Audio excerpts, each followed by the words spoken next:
ETFs de renda fixa, IMAB11, B5P211, vale a pena investir nesse negócio, sim ou não? E por quê? Muitas vezes a gente não fala por aqui sobre renda fixa, a gente foca muito mais na Bolsa de Valores, mas venho recebendo essa pergunta constantemente. Inclusive, você pode ver que eu estou num cenário diferente, estou no meio de uma viagem, você vai ver que o conteúdo não está lá naquelas qualidades, porque eu nem ia gravar vídeo para vocês, mas eu decidi dedicar um tempinho aqui. Minha esposa, minha filha estão lá no Espaço Kids brincando, para eu conseguir ajudá-los em mais uma semana. Então vamos lá, vamos falar um pouquinho sobre isso, tá? Renda fixa, ETFs de renda fixa que vieram se popularizando muito nos últimos tempos, nos últimos meses, nos últimos anos. Será que vale a pena investir? Antes de eu mostrar a minha visão a respeito deles, eu quero que você coloque aqui embaixo nos comentários. Você investe em algum ETF de renda fixa? Pode ser o IMAB11, pode ser o B5P211, pode ser algum ETF de renda fixa, outro que você tenha, talvez no exterior. Coloque aqui embaixo, que eu quero saber se você investe ou não. Se você já sabe que esse conteúdo vai ser profundo, sem enrolação, direto ao ponto, já toque embaixo em gostei, compartilhe com seus amigos, te inscreve no canal, ativa o sininho e faz todo esse processo, tá bom? Então vamos lá, vamos falar sobre esses ETFs de renda fixa, tá? Quando a gente pega aqui, até peguei a lâmina, entrei lá no site da Ambima para pegar a lâmina de cada índice, de cada benchmark que eles seguem. Como assim? O que é um ETF? Um ETF nada mais é que um fundo de investimento negociado na Bolsa de Valores, certo? E esse fundo de investimento negociado na Bolsa, ele precisa ser, aqui no Brasil, um fundo passivo, ou seja, ele segue um determinado índice, né? Então, por exemplo, vamos começar aqui pelo IMA-B11, ou melhor, vamos começar pelo B5P211, o IMA-B11 preferi deixar para o final, porque tem alguns detalhes importantes ali. Começando pelo B5P211, ele segue o índice chamado IMA-B5P2, né? É um código, parece um código Morse, mas é basicamente o nome desse índice, tá? E quando a gente pega a lâmina desse índice, lá no site da Ambima, ó, índice de mercado Ambima, IMA-B5P2, o que aparece para a gente como descrição?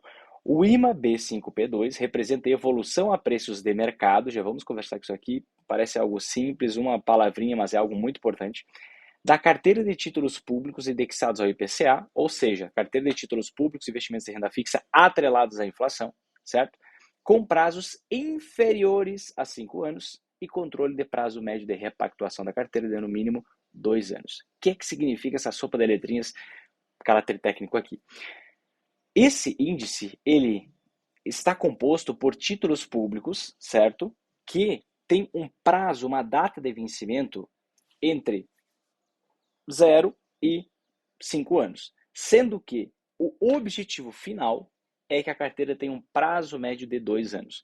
Será que realmente está acontecendo? Será que eles estão fazendo exatamente como a proposta? A gente pode verificar isso por meio aqui da duration. O que é a duration? É o prazo médio do fluxo dos pagamentos desse título público. Vinícius, mas não seria mais fácil olhar só para a data do vencimento? Um título que vence daqui a 2 anos tem uma duration de 2 anos, não necessariamente. Se esse título, por exemplo, ele pagar juros semestrais, o prazo médio do fluxo de pagamentos vai ser um pouco menor que 2 anos, porque ele vai pagando a cada 6 meses o rendimento, né? Então, isso muda um pouco, uma coisinha técnica, mas é para você entender que duration significa o prazo médio do fluxo de pagamentos da remuneração do título, né? Se é um título principal que não paga juros semestrais, aí o período que falta de hoje até o vencimento vai ser exatamente a duration. E a gente mede essa duration por meio de dias úteis. Então, um ano tem 252 dias úteis. Se a gente for ver aqui uma duration de 2 anos, seria 504 dias úteis. Então, de fato, tem no mínimo 2 anos de duration e ele pode mudar com o passar do tempo, tá? Mas você está investindo em títulos públicos atrelados à inflação, ou seja, que vão te pagar uma inflação mais um determinado percentual. Por exemplo, a gente pegar o Tesouro IPCA+, 2035, só um exemplo aqui, hoje ele vai estar pagando 5,71%. Na verdade, aqui eu estou pegando a cotação do dia 22, né? Estou gravando amanhã do dia 23 de fevereiro, 5,73%. Então, você tem a inflação mais 5,73, tá? Isso aqui é a característica do B5P211. Então, você pode ver naturalmente aqui pela performance desse ETF, que ele é um ETF de renda fixa mais pacato, com menores oscilações. Entretanto, ele pode, inclusive, ter oscilação negativa por um tempo. Entretanto, ele pode fazer, inclusive, você perder dinheiro durante um determinado período de tempo. Por quê? Por conta disso que eu te expliquei, que é muito importante, que parece simples, mas é relevante. A preços de mercado. O que significa isso, a preços de mercado? Vamos lá. Quando você investe num título público do Tesouro Direto, você tem 2 tipos de marcações dos preços dos títulos. tá? Você tem a marcação na curva e você tem a marcação a mercado. O que é a marcação na curva? A marcação na curva é se você investir num título e você esperar chegar até a data de vencimento dele, esperar chegar até o prazo de validade dele, o que vai acontecer nesse momento? Você vai ter exatamente como rentabilidade a inflação mais um determinado percentual. A inflação mais 5,73%, por exemplo. Mas caso você queira vender antes da data de vencimento, antes, digamos, do prazo de validade do título, você tem essa opcionalidade se você investir, por exemplo, num título do Tesouro Direto. E aí os preços são marcados a mercado, né? Então, com os preços marcados a mercado, o que acontece? Quando a taxa do título sobe, o preço do título, você pode ver que ele cai. Olha só, ele pode cair por longos meses, né? É uma correlação negativa. Aí, quando a taxa do título cai, o que acontece com o preço do título? Ele sobe. Mas essa volatilidade toda que você vê no preço aqui só vai se concretizar se você vender antes da data do vencimento. E aí que vem o ponto. Se você investe no ETF de renda fixa, você só tem a marcação a mercado agindo. Ou seja, você só tem a volatilidade. Você não tem aquela marcação na curva. O que é marcação na curva? É o seu título de renda fixa, ele rentabilizando positivamente todo santo dia, até chegar a data do vencimento, em que você resgata esse valor corrigido por inflação mais 5,73%, por exemplo. Então, o que acontece? Esse ETF aqui ele tem menos volatilidade, mas uma grande desvantagem é que você não tem marcação na curva, ou seja, você não tem a garantia de retorno, a garantia de rentabilidade que a renda fixa proporciona. A gente vai explicar isso mais para frente, ou alguns exemplos do que pode acontecer. Vamos entrar agora no IMAB11. O IMAB11 ele segue o índice chamado IMAB. Tá? E o IMAB representa a evolução a preço de mercado, uma carteira de títulos públicos indexados à inflação, deixa muito mais aberto aqui essa política de investimento. Se a gente ver aqui mais detalhes, a gente vai ver aqui, ó, prazo de vencimento dos títulos. Títulos com prazo para vencimento superior a um mês. Então não tem muito aí, não se prende muito. Mas quando a gente olha a duration aqui, ó, desse índice, a gente vê que é 1.670 dias. E se a gente tem 252 dias úteis em um ano, a gente faz uma continha rápida, a gente vai enxergar aqui que a gente está falando de um índice que tem um prazo médio dos títulos maior do que 5 anos. Se o prazo é maior do que 5 anos, o que acontece? Você consegue perceber que a volatilidade é muito maior? Dá uma olhada, compara antes, depois. Volatilidade menor, volatilidade maior.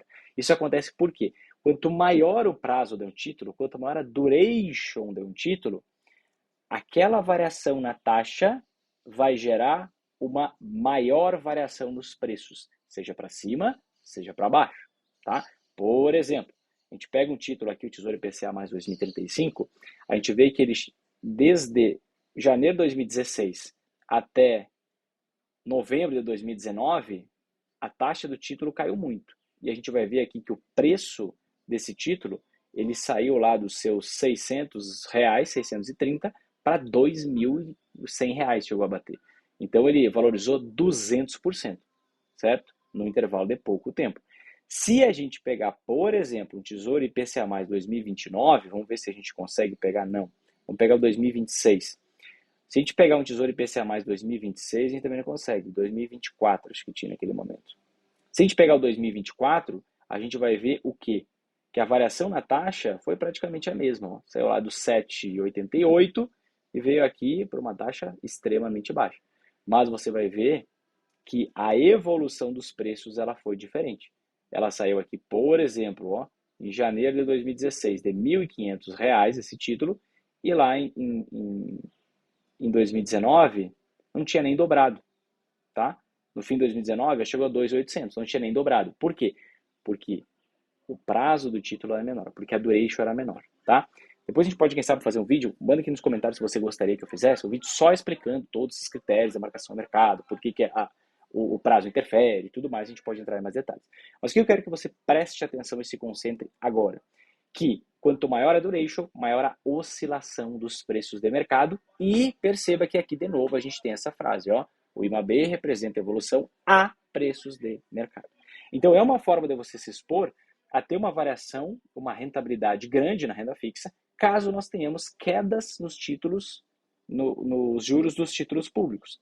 Eu vou pegar aqui, ó, de novo, o Tesouro IPCA mais 2035, para mostrar para você que, infelizmente, o Brasil ele vive numa espécie de cercadinho. Quando a gente vai dar certo, vem lá os parasitas, sugam toda a energia do hospedeiro, o hospedeiro vai para a UTI, a economia vai para a UTI, e aí os parasitas pensam, poxa, se o hospedeiro morrer, a gente morre, então vamos salvar o hospedeiro. E a gente fica nessa vida, o Brasil é o país do futuro desde 1500, e de 1500 até hoje a gente continua lá. Por isso, as taxas dos títulos vão para cima de 6% e vêm para a faixa dos 4%. Vão para cima dos 6%, estamos em 5,73%, e vêm para a faixa dos 4%. Então, de fato, nós podemos, e acredito que as taxas dos títulos atrelados à inflação vão cair. E com isso, esses ETFs aqui, eles vão valorizar. Acredito fortemente nisso. Entretanto, você tem um grande problema. E vamos mostrar aqui direto para o meu rosto para a gente conversar mais detalhes sobre isso. Tá? Qual é o grande problema? O grande problema é o futuro não imitar o passado. Muitas vezes a gente pensa assim, tudo vai ser igual, nunca dessa vez é diferente, mas de fato as coisas nunca são diferentes até de fato serem diferentes. E precisa ser diferente uma vez para todo o padrão se terminar. Então a gente tem essa característica de mediocridade na economia brasileira, a gente tem essa característica de o negócio melhora, piora, melhora, piora, e sabe, a gente não consegue sair do lugar com o passar do tempo. Mas a gente pode entrar num processo, em algum dado momento, seja agora, seja depois, num processo de uma escalada de dívida muito grande, num processo de redução populacional, que é o que o nosso mundo deve enfrentar. Vários países já estão enfrentando. China, principal destino das nossas exportações, já está decrescendo a população. Se tem a população decrescendo, você precisa de menos commodity. O Brasil é exportador de commodity, né? Você pega petróleo, você pega soja. Se eu tenho menos gente no mundo, para que eu vou precisar de mais soja? Pensa comigo, né? Se eu tenho menos gente no mundo, principalmente na China, para onde vai 63% do nosso minério de ferro. Se mais de 90% dos chineses têm casa própria, está diminuindo a população, para que mais imóvel lá? Para que mandar mais minério para lá? Quem que vai comprar? Outros países vão comprar. Gente, o mundo ainda não está decrescendo a população, mas a estimativa é que em cerca de 20, 30 anos a gente começa a decrescer. Alguns países já estão decrescendo, outros estão desacelerando. A idade média das pessoas na Europa é 46 anos em alguns países da Europa. Então é um negócio assim, inimaginável 50 anos atrás, né? Mas isso é fruto da evolução do ser humano. Então, a gente começa a pensar, poxa, o futuro pode ser bem diferente do passado, porque no passado a gente sempre teve crescimento populacional, agora não. Agora a gente está indo para um momento de decrescimento populacional. Se a gente é exportador, a gente pode se dar muito mal. Ainda mais porque a gente é gastão. Ainda mais porque a gente tem dívida alta, a gente gasta mais que arrecada. Então tenta imaginar isso. Você é uma pessoa endividada que cada vez você tem uma menor perspectiva de conseguir vender o seu produto. Porque o seu produto depende de mais gente e a gente tem cada vez menos gente, né? Uma menor taxa de crescimento, daqui a pouco a gente vem para uma involução da demografia. O bônus demográfico, que muitos de vocês vão ouvir falar por aí, está acabando, né? Está acabando. Ou seja, quanto mais gente, mais consumo. Quanto menos gente, menos consumo. Você consegue passar a comer 3 pedaços de carne se você comia um, mas você não consegue no outro ano passar a comer 4, depois 5, depois 6, depois 7, você explode, né?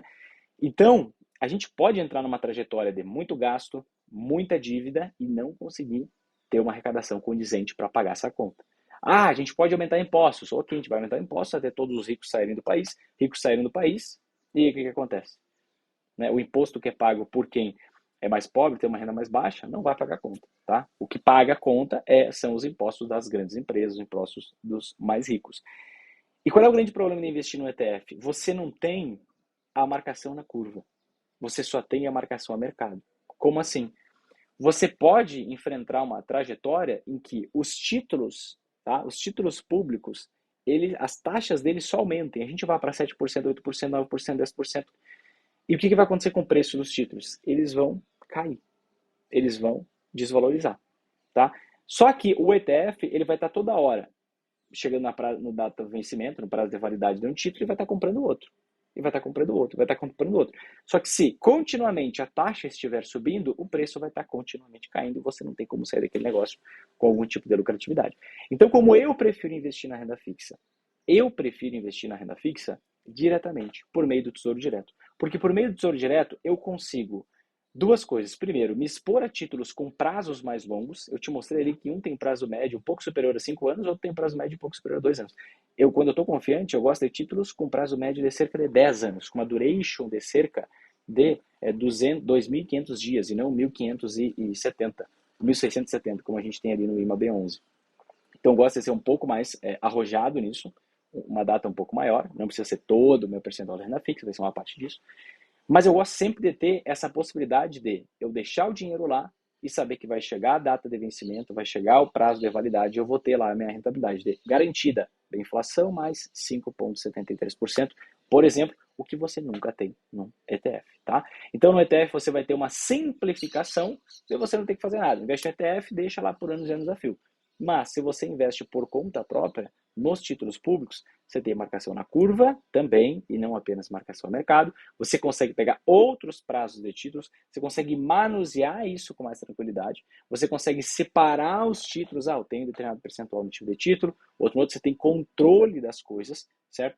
E com isso você tem mais opcionalidade, o que eu considero importante para qualquer investidor. Você tem opcionalidade. Surge um negócio aí, você comprar o imóvel a preço abaixo do mercado, aconteceu comigo agora há pouco tempo. Surge uma outra oportunidade, você vai decidir montar uma empresa, você tem alguém, um familiar precisando de dinheiro, você precisa resgatar. Mas eu posso resgatar do ETF. Pois é, mas aí você vai resgatar do bolo todo. Se você tivesse uma parte em títulos com prazo mais curto e outro com prazo mais longo, você poderia resgatar só esse curto e deixaria o longo, que talvez está sofrendo no curto prazo. Sabe? Você tem mais opcionalidade. Então, querendo ou não, todo resumo, todo atalho, ele tem um preço. Não acho que não tem um preço. E eu acho que o preço nos ETFs de renda fixa é um preço meio caro. Tá bom? Se esse vídeo fez sentido para você, se você gostou, se te ajudou de verdade, toque embaixo gostei, compartilhe com seus amigos, te inscreve no canal, ativa o sininho, faça todo esse processo e eu te vejo no próximo vídeo. Um forte abraço e até mais. Quero te ver sempre em alta.